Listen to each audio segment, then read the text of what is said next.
I'm Rebecca H. Lee. I've been narrating audiobooks and also producing audiobooks since around 2014. So today we're going to talk about wide versus exclusive distribution. We'll talk about the various distributors, or a couple of the various distributors, changing distribution if you change your mind somewhere along the line, and then a couple additional sales platforms. So first of all, let's do a little comparison. So wide distribution means there are no restrictions on where you can distribute your audiobook.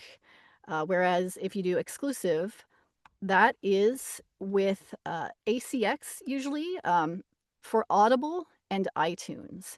And they have very specific rules on what qualifies. We'll talk a little bit more about those.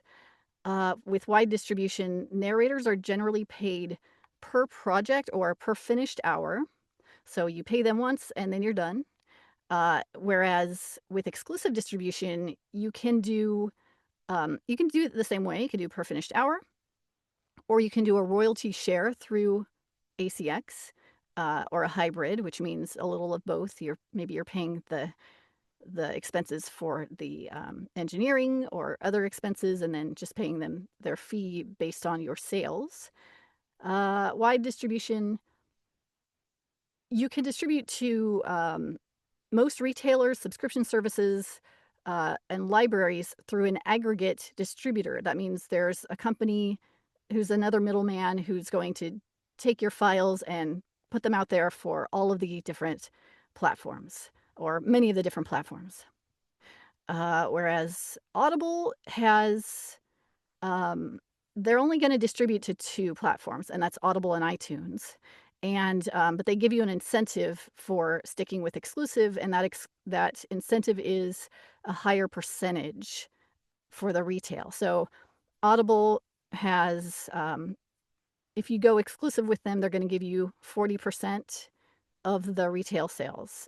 In general, there's a lot more nuance to it, but if someone were to just pay cash for, or credit card for the audiobook, you're going to get 40% of that as the which is, of course, if you're doing a royalty share, it's going to be split into two because you're sharing the royalties. If you go wide, then Audible is only going to give you 25%. Most audiobook distributors in general are around 45 to 50%. Audible is lower when you go wide, and then, but they give you 40% if you stick with them and iTunes exclusively. Wide distribution, you can name your price on most retail platforms, whereas Audible sets the price of your audiobook. And that's actually the case whether you are wide with them or exclusive. They're always going to set the price on their platform. And then with wide distribution, you can get promo codes from distributors for some retailers, but not for Audible. Exclusive distribution, you can get promo codes for Audible if you use ACX. Here are a few of the different big players in the, so to speak, the retailers, the library distributors, the different platforms for audiobooks. Google and Kobo, the first two you see up there, are unique in that you don't have to go through an audiobook distributor to get your books on there. I think you can go direct. I've gone direct with Kobo. I haven't done it with Google, but I've heard authors talk about it on social media. And same with ACX, you can go straight through ACX for Audible. But the rest of them you need a middleman. They're not going to talk to you directly. Spotify has been changing the game. And how have they been doing that? Well, I'll tell you a few things. Basically, they're just bringing a lot more listeners to audiobooks. It used to kind of be Audible was the one game in town, and you either had an Audible account or you didn't, at least in the United States, different in other countries, especially ones that can't use Audible. So Spotify is changing a lot of things just by being a big company that everyone has heard of, or that they already listen to music through or podcasts through. And now it's just easy access. Oh, I can listen to audiobooks too.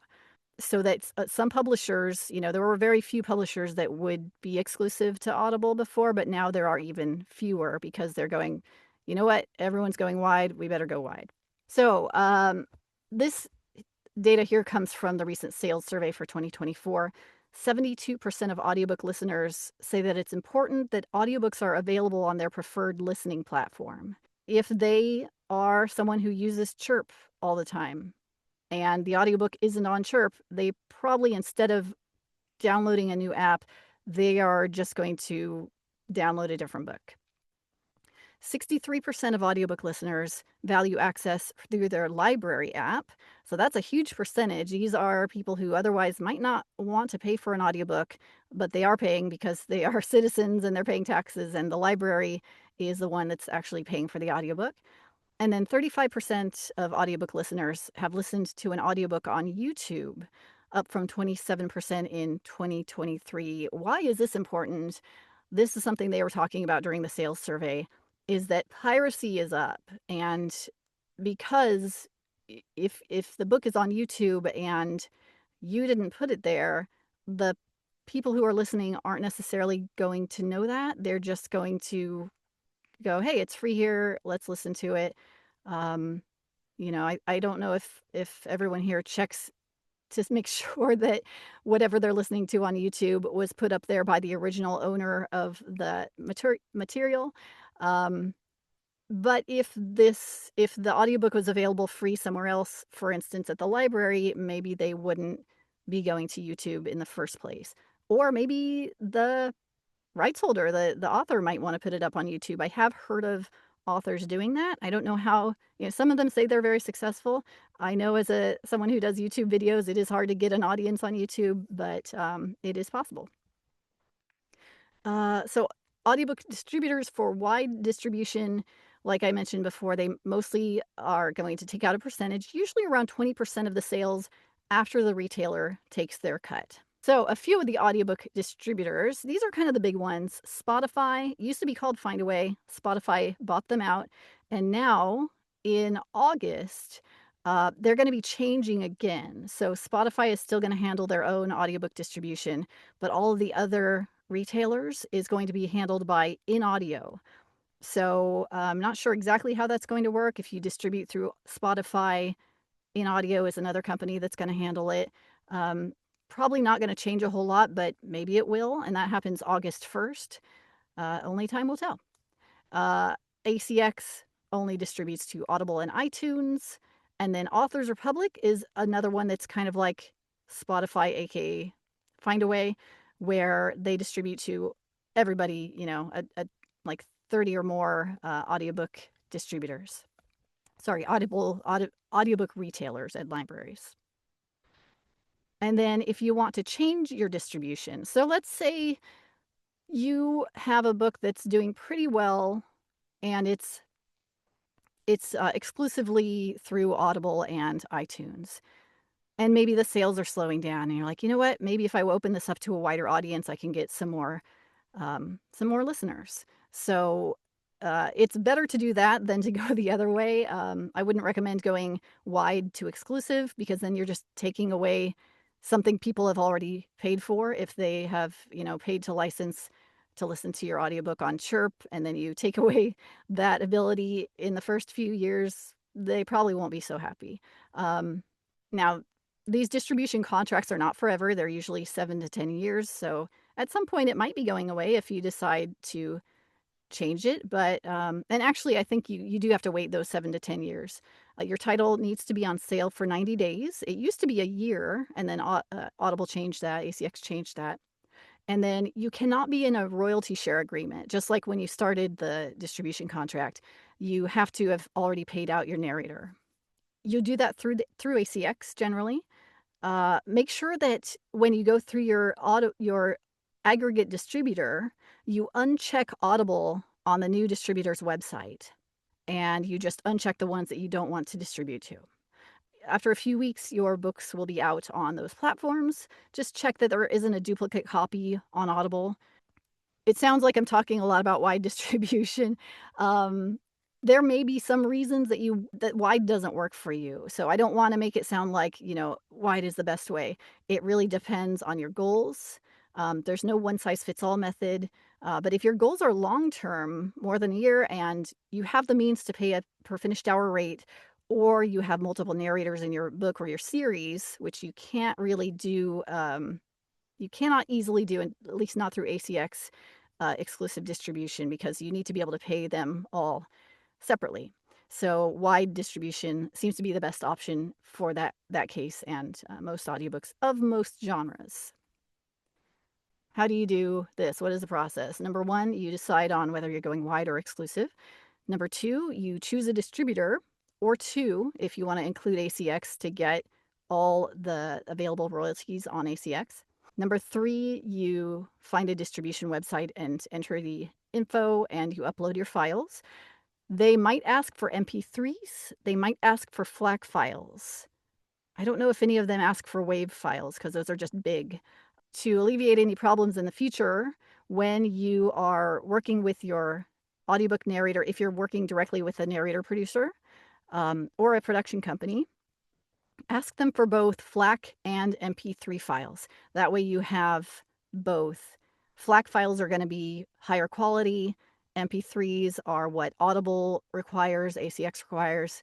Spotify, at least the last time I used them, allowed FLAC files. I think they might actually allow both, but FLAC files are higher quality, so I generally give them the higher quality ones. And then number four, in a few weeks, check Audible and other retailers just to make sure that your audiobook is up there and there are no duplicates. And then this is kind of a bonus. There are, once you've distributed through your major players in the audiobook world, you might want some extra income. Maybe you want to sell directly from your website. BookFunnel is an option. It's you got to figure out how people are going to pay you. So there's more to it than just going through BookFunnel. Maybe you'll do it as a podcast, depending on, what your goals are, or if you already have a podcast that's dedicated to that sort of thing. Curios is a new company that I met them at Author Nation last year. And the way they do it is they charge the person who's buying your audiobook.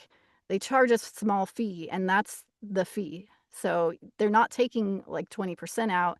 They're just charging a small fee to the actual listener of the audiobook. And they're brand new. So you can probably go to their website and test out their services before you use it. And I think there are some free audiobooks up there too. And then YouTube. Maybe you want to distribute through YouTube if you already have a channel, or you want to make that a thing, part of your plan. All right. So thank you for watching the presentation. If you do want more information on audiobook distribution, production, marketing, and more, you can visit my website at bexvoice.com/production.